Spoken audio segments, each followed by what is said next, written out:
al día de hoy que la puedo describir y describir y creo que si sumamos cosas y cosas y recién nos venía contando, no me alcanza el programa para terminarla. Como le decía hoy a Sofía, la voy a presentar de esta forma. Bueno, estamos con Mercedes Resch, una de las fundadoras de la pulpería de La Tranca de Curamalal. Primero vamos a empezar con esto y después vamos a desarrollar. Buen día, ¿cómo Buen andás? día, ¿cómo ¿Todo bien? estás? ¿Todo bien? ¿Todo bien?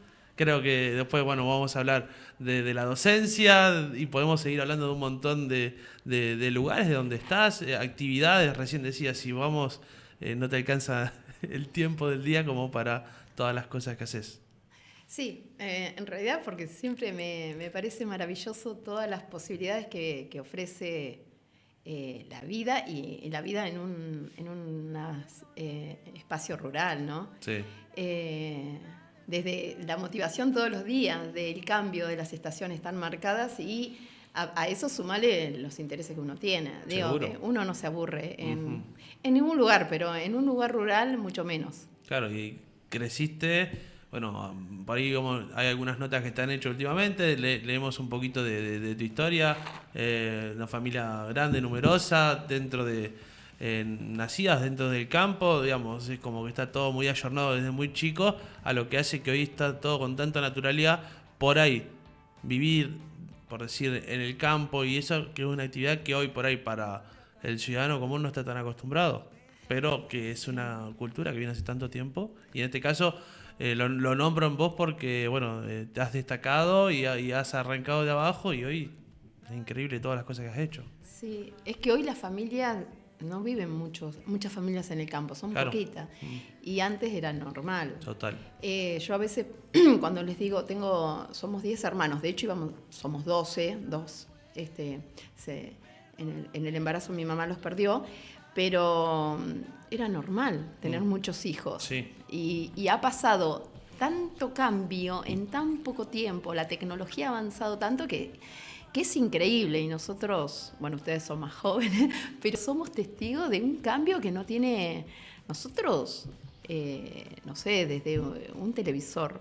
La luz eléctrica llegó a Curamalán a los 8, 9, 10 años de mi vida y no había televisión, íbamos a un bar que había, que era lo de Saúl, que tenía el único hotel en el pueblo en ese momento, y blanco y negro. Obvio. Y todos nos sentábamos en unas bolsas de algún cereal que había apilado y se había hecho como unas gradas a ver películas de terror, sin luz eléctrica en la calle, porque no había. Es decir, que era, Ahí más, era de terror, más terror que... Terror que total. Volver después... Yo me acuerdo de una noche de plena lluvia, porque claro, era interesante, era como ir al Sí, cine, sí, ¿no? claro. Era lo único que había y era la Sí, primera sí. vez que uno podía. Y era todo, porque al comienzo, claro, no había luz y se ponía un auto o una camioneta, lo que sea, en la ventana y con unas pinzas en la batería se podía ver un rato, porque si no, no te quedabas sin batería. Y una noche de plena lluvia, de esas intensas, donde corría el agua, en Curamalán corre el agua como de las sierras, como para el lado de Pazman, digamos. Claro. Así va la corriente. El miedo, la sensación de los relámpagos, los pajonales que se transformaban en seres y las hojotas, pleno verano, se hundieron, nunca más las encontré. Yo seguí corriendo para llegar a mi casa. Bueno, esas cosas que uno hoy ya no Las atesora y no las olvida nunca, ¿no? Sí, sí. Bueno, Mercedes, a mí me llama mucho esto la atención que nos contabas al inicio de lo que representa la vida cotidiana en Curamalal, ¿no? Que acá nos olvidamos de algunas cosas, pero vos decís, invierto mucho tiempo en los elementos, ¿no? En el agua, en cómo hacer para tener agua todo el día, en el fuego, la fuerza, la leña. Acá el runruneo de la ciudad nos aleja de todo eso, ¿no? Abrimos la canilla, siempre sale agua, prendemos la luz. Y ahí en Curamalal hay mucho tiempo invertido en sobrellevar lo cotidiano también. Digo, más allá de los proyectos artísticos que todos sabemos que invertís mucha energía, mucho tiempo, mucha pasión en eso. Todavía en el mundo rural lo cotidiano ocupa mucho lugar, ¿no? Y sí, yo creo que te formatea también, porque es inevitable. Yo cuando no tenía, los primeros tiempos era duro la vida, porque no tenía ni siquiera, cuando volví al pueblo, conseguí adquirir ese boliche que era de mi infancia, donde yo iba a hacer las compras con libreta, y que a fin de mes venía mi papá, que era peón rural, y pagaba... se cerraba, claro, sí, se cerraba la cuenta. La cuenta. Y bueno, cuestiones que en ese momento la vida era dura, mucho más dura que ahora, y ahora, cuando volví hace más de 24 años... ¿En el 2001 volviste? 2001, en el 2001, sí, con el tema de todo el lío en Buenos Aires, los cacerolazos y todo eso. Volví y terminé mi último año yendo y viniendo en tren, terminé la Escuela de Bellas Artes. Pero bueno, al comienzo, cuando empecé a dar clase, claro, yo iba a la sala de profesores con un olor a rancho que me daba cierto pudor. Y yo trataba de alejarme un poco para que no sintiera... Claro, porque los sistemas de calefacción que teníamos funcionaban todos mal. La cocina a leña hacía humo. Yo la emparchaba con barro, pero bueno, todo lo había instalado un poco yo con un hombre que vivía en el pueblo que era mapuche, Francisco Coña, y era como, lo habíamos hecho muy a modo de divertirnos, pero era divertirnos, pero después tenía que funcionar. No funcionaba tan bien, los tirajes no estaban muy bien hechos. Así que hasta que, bueno, fui como civilizándome un poco y, bueno, y aceptando también la realidad, que yo soy esto y que no tengo que tener la vergüenza, qué sé yo, bueno, ¿viste? Es uno y las circunstancias. Uno y las circunstancias, claro que sí. Bueno, Mercedes, y hicimos hincapié en el lado de la pulpería, pero vos cuando comprás el local lo pensás como un espacio cultural, ¿no? Más allá de los viernes, que se da esta cuestión más de lo nocturno, el espacio es mucho más que eso, ¿no? Sí, no, cuando yo conseguí la primer parte, porque era el boliche de mi infancia, se dividió justo en la mitad de lo que era el boliche y se transformó en casa de familia. Yo conseguí la parte como del sur, la parte que no tenía cocina, no tenía baño, no tenía nada. Viví en una carpa por como 3 meses y porque como que había pasado mucha gente por ese lugar, estaba como muy cargado, un montón de energía, ropas tiradas, las ventanas rotas. Lo fui como reparando. Y bueno, y un día de tormenta eléctrica, se nota que las tormentas eléctricas son importantes. En tu vida las recordás. No, entré, no había mala energía ahí. Era como que abajo de 4 eucaliptus y una carpita mini no estaba bueno. Así que ahí rompí con entrar ahí y bueno, me hice pasar una noche, ya fue suficiente para empezar a meterme, porque lo que hacía era como rastrillar el espacio y sacar, porque era un boliche, entonces había mucho vidrio, el vidrio, la basura quedaba en el mismo terreno, entonces se hacían pozos. Yo me acuerdo de los pozos que hacíamos nosotros cuando éramos chicos, era una de las actividades, hacer un gran pozo y se enterraba la basura. La basura no era el plástico, era claro, hierro, y aparecían así elementos contundentes como una pila que explotaba, todas esas cosas que a los niños nos gustaba. Cuestiones que, claro, empiezo a rastrillar y eso estaba lleno de un montón de basura y encontré así pequeños tesoritos, unos cucharones increíbles que se nota que se fueron a la basura, que todavía los uso, que son de una belleza, esas cosas de antes que se hacían con todos los detalles. Bueno, la cuestión es que con los años mis hermanos vivieron en la parte norte, digamos, la seguían alquilando al dueño original y vivieron varios de mis hermanos. Y el último que se va, que es el más chico, digo, no, la tengo que conseguir. Y entonces me acompaña otro de mis hermanos a visitar al dueño y le digo que la quería alquilar. Me dijo, no, porque hay que hacerle demasiadas cosas. Y me la vendió. Y ahí es que pude como hacerme de todo el espacio.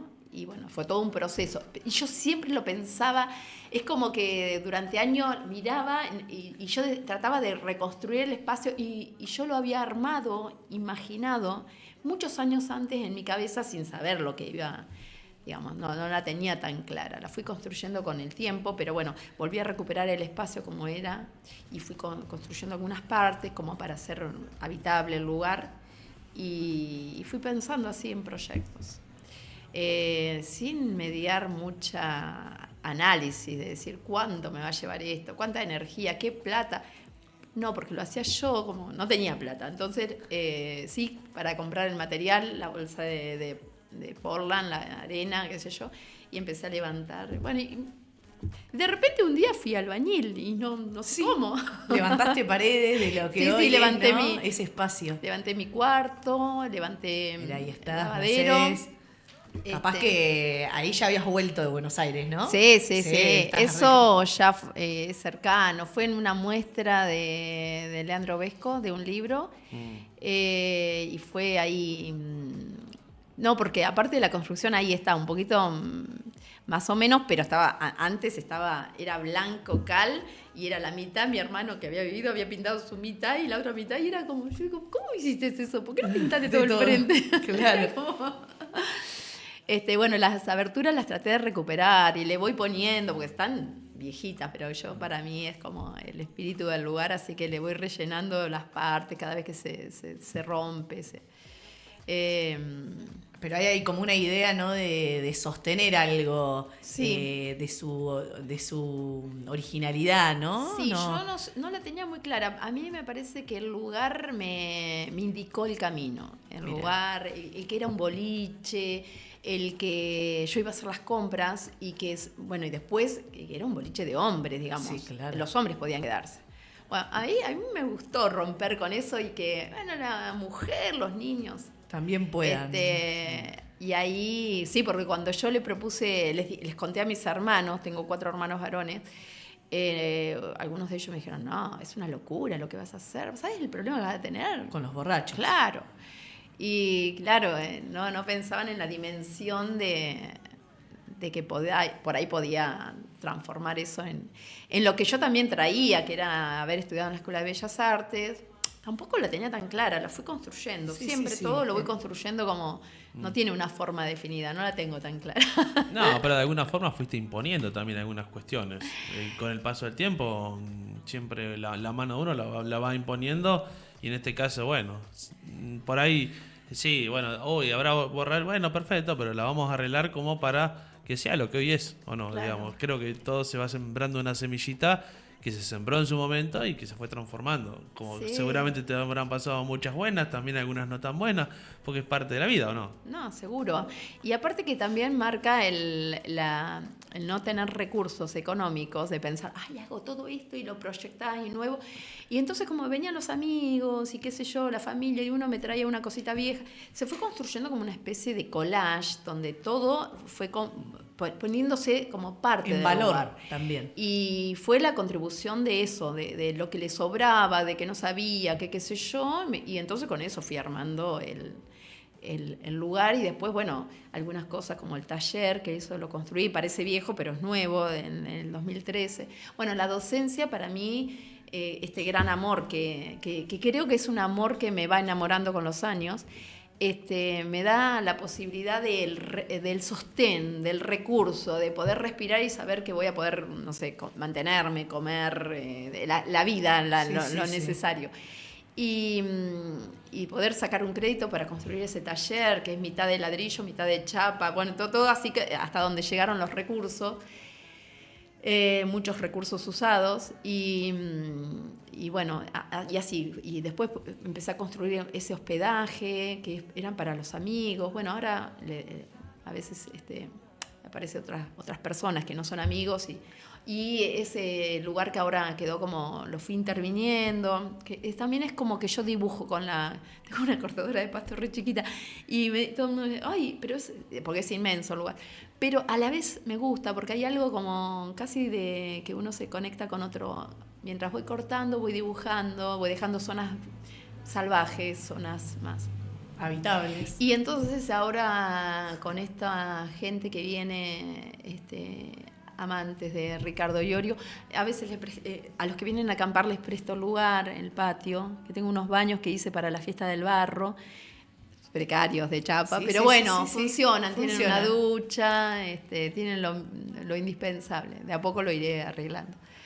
Así que bueno, ahí voy construyendo con una pista de baile, donde el clima últimamente no nos ha permitido, pero con la agrupación folclórica ahí bailamos. Bueno, atravesado un poco por el folclore, por la tradición. Un poco, creo que también yo me fui despabilando, como que, ¿viste? Cuando estás como medio boba, así. ¿Y dónde estoy? Y como que de repente, no sé si el aire, el paisaje, el horizonte, algo como que te atraviesa y te pega una cachetada y te dice, che, mirá dónde estás, qué lugar, qué increíble, como que lo descubrís. Lo vas descubriendo todos los Sí. días, ¿no? Y la familia de mi mamá, de mi parte de mi papá, alemanes del Volga, que no tuvimos tanto contacto. Y de parte ahí viene Rech, ¿no? Ahí viene Rech, el alemán, el ruso. Origen Sí, del sí. Volga, sí, claro. Que un poco te dio la tenacidad. Y capaz. ¿Viste esa forma de trabajar del Sí. alemán del Volga? Sí. Esa determinación, eso de sobreponerse a todas las tareas que el medio presenta. Y no decir, yo nada más estoy para el dibujo. No. Viste que la alemán del Volga juega toda la cancha. Claro, Sí. ¿No? sí. Juega la cancha completa, lo vemos cuando nos ofrecen sus fiestas populares. Ellos se arremangan para ir de la tarea la más dura a la más visible, Sí. ¿no? A la más potentosa, diríamos. Creo que ahí hay algo, ¿no? En esa tenacidad. No, a veces me miro así en algún vidrio, cuando estoy como muy ya agotadísima, y digo, ¿por qué me hiciste así, José? Porque es mi viejo era una bestia obvio, del trabajo. como decimos de los rusos alemanes. Sí, a los 8 o 9 años estaba picando piedra ya, Sí, porque él no sabía leer ni escribir. Escribía su nombre, parecía que lo tallaba en piedra, ¿viste? Y mi vieja también no sabían leer ni escribir. Vienen de una época donde Sí. eran tantos aparte. Y tenían que ir a trabajar, no había otra. Y también los hijos, ¿no? Claro. Tantos hijos también trabajan Sí. desde la infancia tus hermanos seguramente. No, y que ninguno pudo estudiar. Ninguno. Mis hermanos y mis hermanas. Ellas hicieron un gran esfuerzo para que yo estudiara en el colegio de monja. Tuve pupila. Fue la parte más oscura de mi vida. Me costó. Sí, Pero bueno, ahí. fue necesario atravesar eso porque si no, no hubiese llegado a hoy a hacer las cosas que me gustan. No había otras posibilidades como hay ahora, que los chicos tienen una combi, un claro. lugar. Una posibilidad de ir a estudiar y volver. Sí. Acá había que quedarse. Quedarse en un colegio de monjas, Monjas. con unas reglas tremendas, con un cemento, yo me imaginaba Juvenilia, Miguel Cané, que iba a remar por los lagos. No. Cuando llego era todo cemento. El otro día Todo normas. Sí, el todo otro día normado. le contaba a una compañera que ella no sabía, Soledad Beduret, que fuimos compañeras en la secundaria y ella era nuestro nexo entre las externas y las pupilas. Y las pupilas eran como parecía, había como, el bullying no es de ahora, No. era como que nosotras éramos como chicas abandonadas, las de pupilas, ellas, algunas de afuera, y eran tremendas algunas, nos hacían pasar. Soledad era un bálsamo, ¿no? Ella nos invitaba a su casa y qué sé yo. Y yo le decía, ¿sabés cómo fue mi primer día en el colegio de monjas? Yo no podía creer. Claro, yo me quedé en una escalera toda la semana mirando cómo conectaban las otras. Llegué a mi casa, que tenía un tutor que era Jorge Barker, que era como un remis en ese momento, y era el que tenía firmado para poder sacarme de la escuela. Y llegué a mi casa y eran las 12 de la noche y yo seguía llorando y no me podían sacar. ¿De qué me pasaba? ¿Qué te pasaba? Había sido un trauma. Imagínate, yo vivía arriba de los árboles. Y de repente, un lugar Arriba de una escalera. arriba una escalera de cemento, yo no sabía ni lavarme los dientes. Nunca me había lavado los dientes. Yo miraba cómo hacían, viste, era como un mundo Fuerte. fuerte, era Fuerte. como que me llevaran a la civilización Sí, y yo había sí. sido. Pero porque, y estaba súper bien lo mío, porque yo vivía jugando con En juegos. plenitud. Te encontraste Sí. con un universo en las mujeres, ¿no? En esa edad. Y todas mujeres eran, Sí. aparte. Y una edad, ¿no? Dura. Sí, Y la adolescencia, 12, 13 chocaban años. los planetas, ¿no? Chocaba todo ahí, Mercedes. Que ahí se forma el carácter, ¿no? En esas circunstancias, cómo Sí. se forma. Sí. Y sí. Y aparte, cuando uno es muy Y para los adentro. padres en esos momentos no retiran al hijo. No. Hoy un llanto de esas características, los padres no lo sostienen, retiran. En esa época había como una firmeza No, sí. de, bueno, sobreponete. Y yo no sé cómo hizo mi mamá, porque a la mañana del lunes, yo obviamente, Jorge estaba, no sé, a las 7 de la mañana para buscarme. ¿Cómo hicieron para subirte a ese vehículo? Sí, y yo estaba, y yo aparte a muerta, ¿no? Y me ponía una manga y a muerta otra manga. ¿Viste? Ay. Me iba vistiendo con el uniforme y me mandaba a la escuela otra vez hasta el viernes. ¿Cómo ellos sostuvieron eso? Eso fue genial. Eso fue genial. La verdad, de personas que nunca pasaron... Nunca se escolarizaron. No, que habrán estado, creo que mi mamá estaba primero inferior, digamos, logró escribir su nombre, para colmo largo, Raimunda Natividad Silvera. Ay, muchas consonantes, B corta, Natividad. Difícil. Raimunda. Sí, un nombre maravilloso. Sí, hermoso. Bueno, hay un origen que está, ¿no? Sí. Pero bueno, es hermoso. A mí me parece que capaz que en algún momento cuestioné, ¿no? ¿Por qué me tocó esta vida? Y ahora digo, ay, la verdad es que qué generosa, porque Sí. no fue tan fácil, pero es como que me permitió tallarla, ¿no? Tallarla como a mi gusto. Y además, o por lo menos lo que yo fui indagando de vos, hasta que llegaste a ese estudio que dijiste, este es mi lugar, ibas por muchos lugares, ¿no? Docente, pero docente no, que estudiaste en Pigüey y dejaste ahí, Sí, casi sí. llegaste, pero no. Después diseño gráfico, que leía que siempre estaba el horizonte del mundo material, Sí, ¿no? No quedar sí. pobre, ¿no? Siempre estabas ahí con eso que te hablaba de buscar una profesión que te dé de comer, Sí. ¿no? Hasta que llegaste a las Bellas Artes y dijiste, bueno, sí, Sí. acá este es mi lugar, pero pasaste por... Sí, hiciste ¿viste? un recorrido. Viste que a veces le dicen a los chicos, no, pero con esta profesión te vas a morir de hambre. Sí, no, claro. para No. mí No es... existe eso. Claro, ¿cuál es tu sueño? Metete por ahí. Y si tu sueño capaz que no es estudiar algo, pero no sé, es ponerle a un oficio, es porque es el lugar donde vas a ser feliz. En lo otro vas a conseguir el recurso, la economía, pero eso no es la felicidad. Eso es, digamos, sostenerse, pero lo que te sostiene es la pasión. Yo creo que ese es la mejor enseñanza. Y la pasión está en vos, no es que está en una escuela o en... Es una búsqueda personal. Claro, capaz que después A la todos tenés nos que... apasiona algo sí. diferente. Hay Entonces, tantas pasiones como seres humanos. me parece que nada, es por ahí. No sé. Y bueno, decíamos que en tu retorno ahí en el 2001 a Curamalal, uno de los grandes sostenes fue la docencia, la primaria, ¿no? Y ahí has dejado mucha huella, seguís todavía en la primaria de Curamalal, en Irigoyen, sí, ¿no? La porque escuela. arranqué tarde y voy a ser muy viejita cuando me van a echar de la escuela. No vas a ser esa joven jubilada. No, ya tengo todo para hacerlo, pero no tengo la antigüedad. Igual siempre me pareció una cosa estar reunida en sala de profesores hablando del ¿De la retiro, jubilación? me parecía como re deprimente. Sí, a mí también.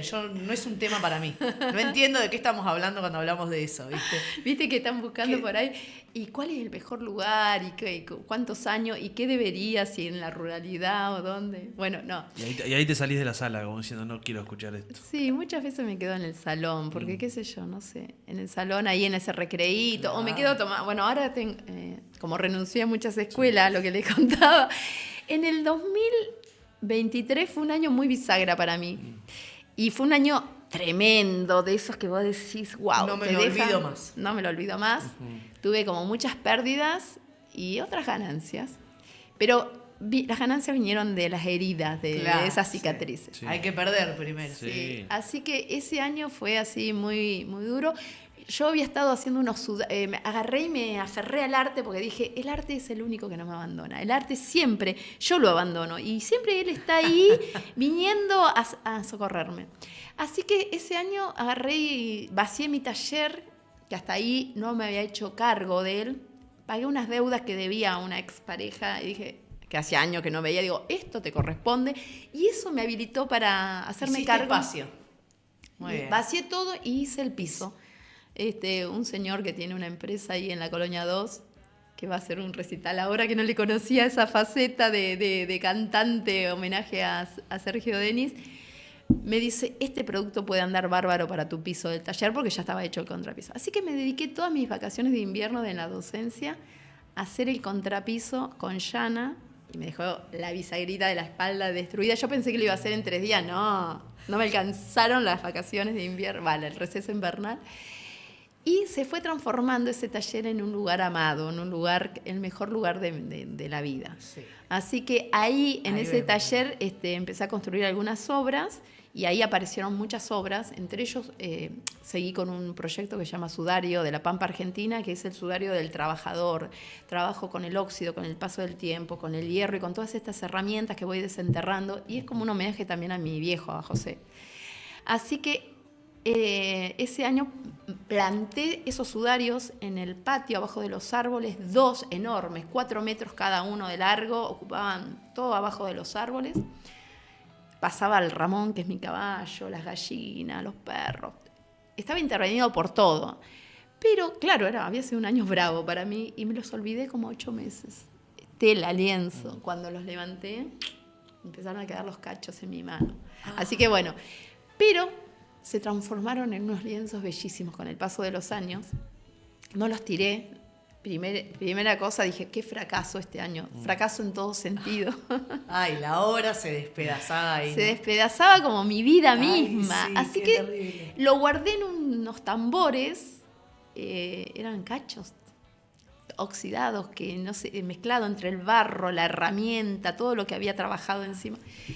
Y bueno, y ese 2023 pude transformar con ese piso, con esos sudarios, y aparece el bosque de Curamalán, que bueno, es otro proyecto, aparece ahí en septiembre, y aparece en el invierno con unas acciones tremendas ahí, que lo estuvieron talando al bosque del arroyo.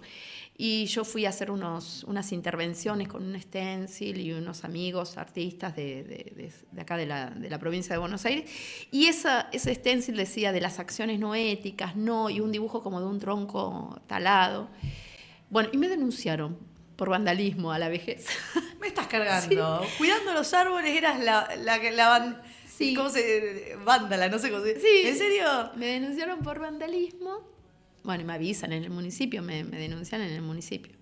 Obviamente, ¿qué iban a hacer? Si faltaba el árbol. Primero había que ver quién se había llevado. No el árbol, muchos árboles, cientos de árboles. Árboles vivos en pie. Así que bueno, así arrancó esta como cosa. En vez de yo achicarme y decirme, bueno, porque a mí, viste, vengo de la infancia del milico, ¿no? Claro. Vengo de templar, de enterrar armas, no sé, porque yo agarré un poquitito esa parte, yo tendría 7, 8 años y yo veía en el 70 y algo, yo nací en el 68 mirábamos, y entonces yo me acuerdo de un ranchito que había y que una noche fuimos a enterrar. Porque había miedo a algunos libros que no se podía tener. Sí. Había como una cosa. Y yo tenía eso todavía en la memoria. Enterrar libros es algo... Enterrar libros. Sí. Para alguien que tiene un artista dentro como a los 8, es algo... Sí. Había que hacer desaparecer cosas que no estaban buenas. Eso es. Para ese momento. Queda para siempre. Entonces, siempre que aparecía el milico por casa era... Yo me había quedado eso. Capaz miedo. Que... Mi vieja también, porque sí, claro. ella decía los milicos en vez de la policía. Obvio. Y era porque mi vieja tenía vacas en la calle y siempre era algún problema de ese estilo.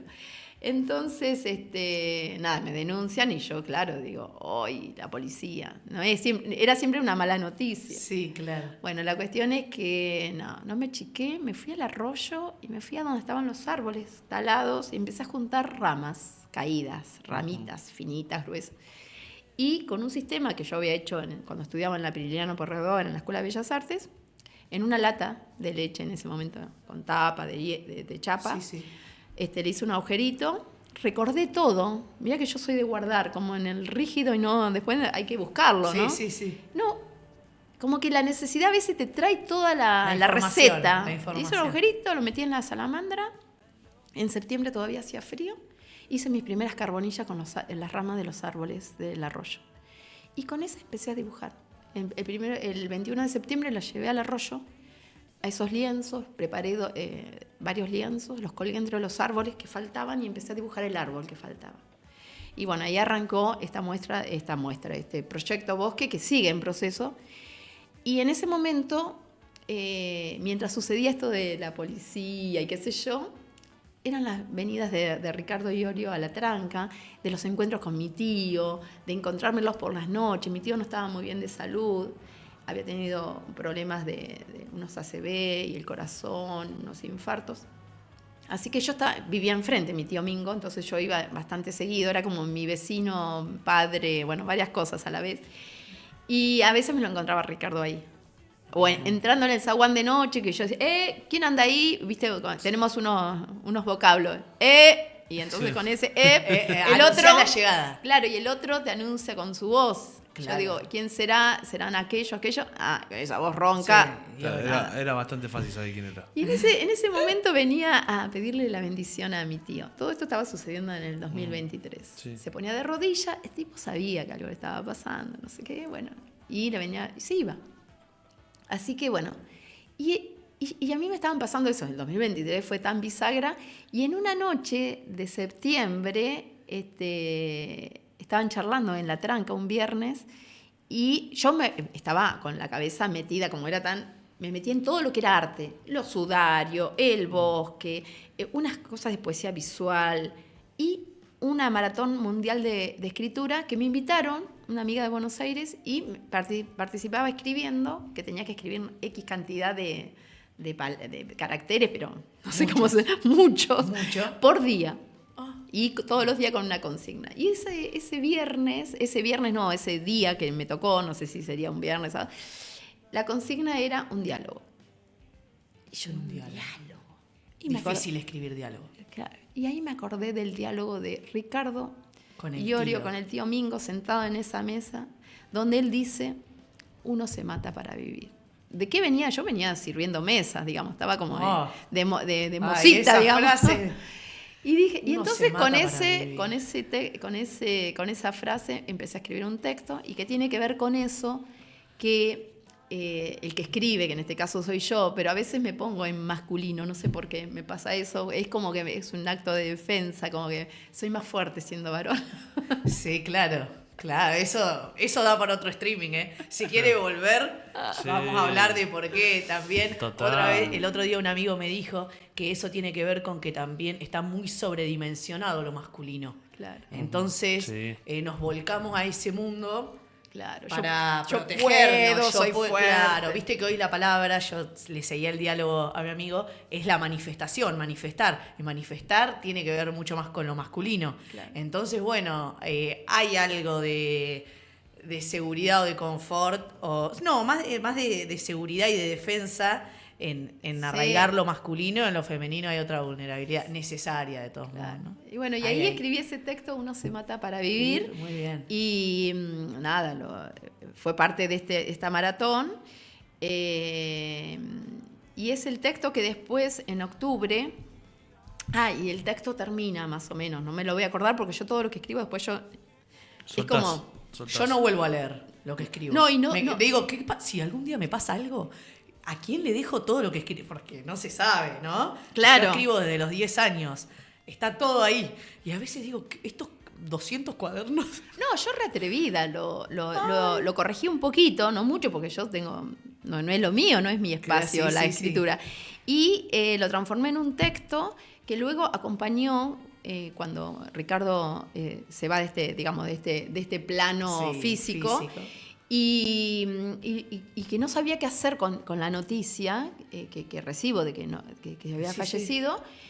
Y tenía una foto y hice un posteo, y después lo toma un montón de gente y toma el texto. Ese. Y bueno, y yo lo transformé como un desplegable, le puse una banderita argentina y se la regalo cuando vienen los seguidores de Ricardo. Pero el texto termina más o menos como que el que escribe escucha esta frase y quiere meterse en la vida de estos personajes, los describe, al gaucho, qué sé yo, cómo estos dos mundos tan diferentes pueden convivir y estar charlando. Uno que es rockero, no lo nombro, y el otro que es un gaucho, que tampoco digo quién, pero lo describo, que se sabe que si es Curamalán, de quién estoy hablando. Cuestión es que el que escribe dice... A partir de ahí tomé la decisión, vendí todas mis cosas, regalé el resto, hice un bolso y me fui a viajar, me fui a vivir. Y bueno, y ahí yo renuncié a más de la mitad de mis horas. Docentes. Docentes. Es decir, en el mundo secundario, que hoy hablábamos un poco de las adolescencias, que decías que hay una magia en la primaria que se va diluyendo. Sí, hay algo que se pierde. Que se pierde cuando los jóvenes entran en la adolescencia y en el mundo del secundario, que bueno, y ahí renunciaste y trabajabas acá, en Ciudad Cabecera. En la Colonia 1, en la Colonia 2, en la Colonia 3, en Suárez, en una escuela atrás de las vías, y en la agropecuaria, en Curamalán. Tenía como 6, 7 directivos. Era una locura. No, era una locura. Y bueno, y andaba medio rara de la salud, con el colesterol, qué sé yo. El médico me dijo, no, nena, cambia de vida. Y bueno. Uno se mata para vivir, Y uno y se mataste mata. una parte. Y claro, Muy así que, bien. y me quedé, hice un análisis, ¿cuánto necesito para un plato de comida por día? Digo, bueno, y me quedé con lo mismo, y lo que hago es el proyecto, digo, porque también otros consejos dicen, no, tomás todas las horas que puedas, así te jubilás con... ¿Y qué me va a quedar de energía para...? Y entonces hice todo lo contrario a los consejos. No soy buena recibiendo consejos. Ahí está. Así que... A mí me dicen por acá, ¿no? Porque justo por ahí. El otro día en el FUN que hicimos una excursión, alguno dijo, con ella psicología inversa, ¿eh? Porque decían por este camino y yo probaba las rocas de este camino, ¿viste? En un momento necesitaba ir por otro camino. Y entonces me vinieron a retar, che, cuando te desvías los de atrás... se desvían con vos, por algo marcamos por acá. Bueno, le digo, pero necesito saltar 2 piedritas por este lado, no puedo ir siempre por acá, ¿viste? Bueno, psicología inversa con esta que cuando le dicen que no es peor, ¿viste? Bueno, ahí lo mismo. Bueno, sí, por Para ahí lado. es esa rebeldía. Y gracias a Dios. Sí. No, porque también te gusta Larralde. Y tan obediente no vas a poder ser. No. Porque si los referentes son los más desobedientes, hay algo en la desobediencia que está en la propia naturaleza, ¿no? Ella leía que eras muy fan de Larralde. A mí me encanta. Oriundo de Wangelén. Sí, ¿no? Un poco algunos me odian porque, claro, yo escucho, como que arranco la tranca con Larralde y me lo están cambiando, ¿viste? Mirá. Todo el tiempo me ponen y... Está todo bien con el gato y la chacarera y todo, pero es del norte, entonces está bien para bailarlo, pero yo para arrancar necesito compenetrarme. Y la poesía de Larralde para mí es lo que más me identifica porque habla de esta región. ¿Y vos lo has conocido a Larralde? Lo fui a ver a un recital, porque también no es que lo descubrí de siempre, lo descubrí con esta nueva vida que tengo. Digo, no sé, como que cada tanto... me voy transformando en otro ser, no sé. Claro. Una amiga un día me dijo, después de un hecho muy doloroso, que el cruce entre las piedras es duro, ¿no? Como las víboras que van dejando la piel, ¿no? Como el cuero. Sí. Este es un momento de cruce entre las piedras y uno se te va transformando. Y yo creo que con los años, yo por lo menos he pasado por varias como vidas. Y que siento por ahora que va como en estado de mejora. No sé, cuando me agarren todas esas, el alemán y todos esos que te agarran, qué será de mi vida, pero por ahora es lindo, digo. Sí, muy bien eso. Está bueno. Un poco la sabiduría que traen los años. Esto de ir envejeciendo, ir creciendo, tiene muy mala fama. No, para mí en general es bárbaro. Trae madurez, sabiduría... Si uno sabe, conecta la experiencia, a mí me encanta. Sí. O sea, yo tengo estos años y no quiero tener 10 menos. Claro, cuesta cuando te vas poniendo, pasás arriba de los 50 y bueno, y entonces cuesta, por ejemplo, sobre todo la mirada, ¿no? Porque hay miradas que son muy crueles. Che, ¿te vas a dejar las canas? Y la verdad que no quiero pasar por la peluquería toda la semana o una vez al mes. Hacerme algo para... Y además, perdóname, pero eso es envidia, porque tenés 3 canas locas. No, tengo un montón. No, pero cuando uno te ve a una mujer morocha. No. O sea, ¿no? Hay que andar ahí buscando algo para decir. No aparece la cana, lo primero que te veo. ¿Sabés qué? Yo lo lamento por el que esté mirando, pero yo quiero que no me quiero sorprender. A veces, viste que la carnicería tiene una luz rara. Yo cuando veo la carnicería digo, esa señora arrugada que está ahí, ¿quién es? Viste, como que te muestra una imagen, no es como otras tiendas que te muestran, ¡ay, qué hermosa que estoy! La carnicería tiene una luz azul que te destruye. Y hace frío, además, ¿viste? Te sentís muy raro. No hay que mirarse. No. Hay lugares donde no hay que mirarse. No. Bueno, Mercedes, Pepo, decinos qué hora es, porque yo No, voy a estar, son las 2 de la tarde, a que no si yo tengo estoy dimensiones totalmente del tiempo y enganchado. el Lo que espacio. pasa es que es como es un tata y yo soy un espectador más dentro del vivo. Yo me divierto un montón, así que Sí. yo por ahí escucho y bueno, nada, a veces como que me atraigo tanto que me dicen, che, Pepo, ¿estás saliendo al aire? ¿Estás vivo? Sí, estoy vivo. Estoy acá escuchando. A ver, claramente, lo último esto que escuchamos, el exitismo no es parte de tu vida, digamos, vos vivís y si a la gente por ahí le puede llegar a molestar o algo, es el problema de la gente. Vos, creo que, bueno, vos también lo describías, ya también llegás a una edad donde si ya seguís, si en algún momento lo hiciste mucho tiempo viviendo de la imagen, de lo que piensan los demás, ya si llegás a esta edad y lo seguís haciendo, como que... Sí, cuesta, ¿viste? Aceptarse. La mirada del otro, como es tan cruel a veces, Sí. y la de uno mismo, ¿no? Esto de Totalmente. pensar que uno tiene que quedar intacta como a los 20. Y justo ayer voy con Ropo al taller de escultura, porque a mí hay espacios Muy que hay, bien. no hay que perderlo. Yo vengo yo le cuento a Ropo, che, yo hice escultura, pero la verdad que todo lo que vos proponés nunca lo hice. Y ¿Tienen contacto cercano? Lo vamos a entrevistar la semana que viene. Sí, Ropo, viene el martes. yo lo requiero y su familia es lo más hermoso. Mirá. Te inspira Tiene a... hijos, Ropo, Sí, trabaja con 3 ellos. Bueno, supe ahí ahora en la escultura Sí. de Gigantes, Iorio. sí. Qué Bueno, las desafío. esculturas que están afuera en la tranca las hizo él. Las hizo él. Un acto de generosidad, un tipo Brillante, ¿no? brillante. Y después el año pasado hizo, pero en una cosa de relámpago, hizo la mano de Primitivo Sánchez como trofeo para el campeonato de Taba.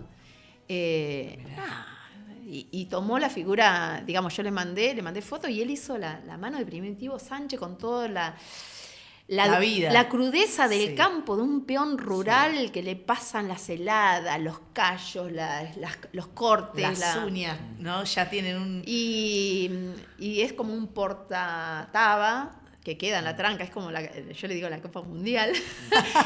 Se le entrega una, no sé, al campeón, sea niño, bueno, si es un adulto, una botella de vino, lo que sea. Pero no, un tipo re generoso, Ropo es maravilloso. Y su familia, es como todo el paquete es hermoso. Así que hay que colaborar con este proyecto hermoso de esta escultura que Enorme, está haciendo. enorme. Sí. Bueno, podrás estimar, pero les aseguro que la pasión que genera Ricardo Iorio no tiene... que yo no era una escucha de su música. Yo vengo del folclore más, podía escuchar algunos temas más, pero no, él te conmueve. Qué profundidad. ¿no? Sí. Él conmueve. Conmueve. Sí.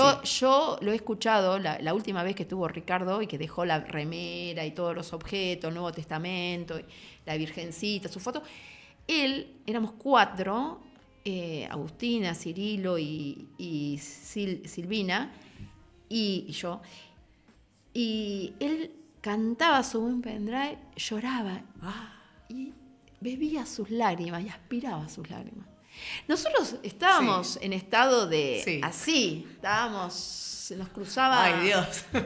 Tremendo. Sí, me imagino. Yo me acuerdo, y cuando viene sus seguidores y me cuentan las cosas que les ha pasado con él sin haberlo conocido, cómo le transformó la vida, digo, es una persona, más allá de todo lo mediático que viste que cuenta, que por ahí era un personaje, él como ser humano era increíble, era único, era algo que yo a veces cuando yo voy al taller y me pongo a dibujar, lo primero que me pongo una canción de Ricardo, porque él me pone allá arriba así a trabajar.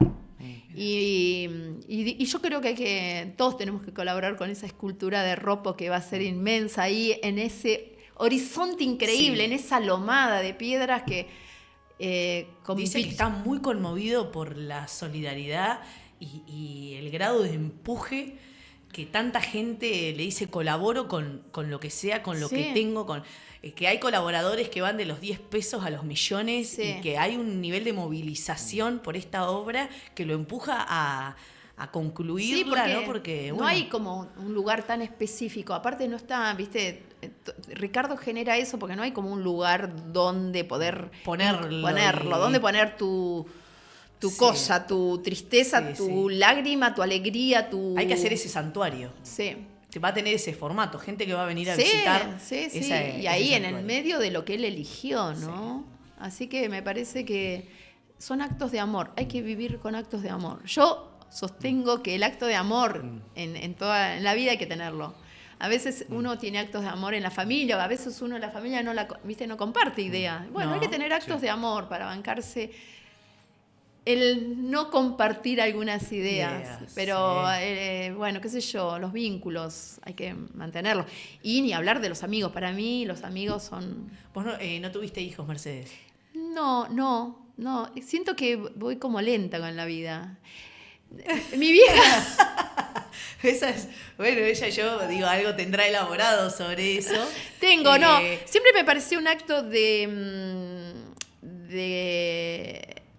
¿cómo decirte? Un acto de egoísmo tener hijos, traer a este mundo tan cruel, saber que nos vamos a morir y todo eso, traer un ser ya con toda esa carga de esa tristeza que ya nos viene, que cuando te das cuenta, yo me acuerdo que escuchaba cuando era chiquita y no entendía y me daba una tristeza, por 4 días locos que vamos a vivir me daba una tristeza, yo no entendía, era chiquita, era una canción que en ese momento se escuchaba. Y no tenerlos también me parece un acto de egoísmo. Así que siempre pensé en opciones que todavía no he tenido el valor de hacerlas. Por ejemplo, adoptar. Mirá. Y ya se me está terminando también el cuarto de hora para eso. Y además con todo esta vinculación con los niños también en el mundo docente, hay algo ahí que se desarrolla también, ¿no? Sí. Del instinto ¿no? Y mi vieja creo que ahí tuvo mucho que ver, Raimunda, que es Raimunda es como mi gran, no sé, viste que eso que llaman musa, mi gran maestra también. Ella siempre me dijo de chiquita, claro, venía de 10 hijos. Ella 10 hijos. Hace otra cosa. Nunca te cases ni tengas hijos, me dijo. Y con eso, es fuerte eso. Ese mandato es muy fuerte. De los 10 hijos, a la única. Había como otro proyecto. Ahora, ¿qué vio?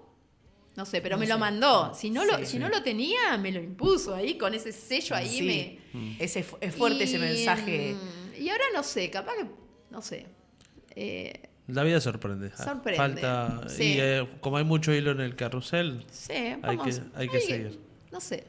Pero el arte es un aliado, es un gran aliado de la vida. Y los amigos. Y los amigos. La familia. Mi vieja y mi viejo, no puedo parar de homenajearlos, porque con nada hicieron un montón por todos, con las pocas condiciones, ayudaron. En mi familia son todos re laburadores, mis hermanos. Tuvieron que salir a laburar apenas terminaron la primaria. Y todos derechito, con lo que pudieron. Empujaron muy bien, ¿no? Todos somos derechitos. Sí. Buena gente, buena gente. Buena gente. Que bueno, eso hoy en día es fundamental. Es fundamental. Así que la verdad que sí. Bueno, Mercedes, me quedaría charlando un montón. Tenemos... Vamos a buscar algún motivo para hacerla en algún momento yo sé que vas a En algún momento la traemos de nuevo para seguir. Pero bueno, te agradecemos mucho venir, contar un poco de la historia, obviamente, de la tranca, de tu historia, que bueno, ya ha sido reconocida en diferentes lugares. No queríamos perdernos el momento de también hacerlo nosotros y contar un poquito de una vida que, bueno, como vos bien describías, ahora la estás viviendo, cómo va la vida. Por ahí, pero bueno, una vida de mucha lucha. Muchas gracias. Gracias a ustedes por la invitación. Siempre es lindo. Sí, pasamos un muy buen rato, momento, sí. ¿no? Bueno, a mí siempre me hace sentir bien sentirme fuera del tiempo y el espacio. Bueno, la próxima te traigo factura. Yo soy re descortés. No hay drama, no te da problema.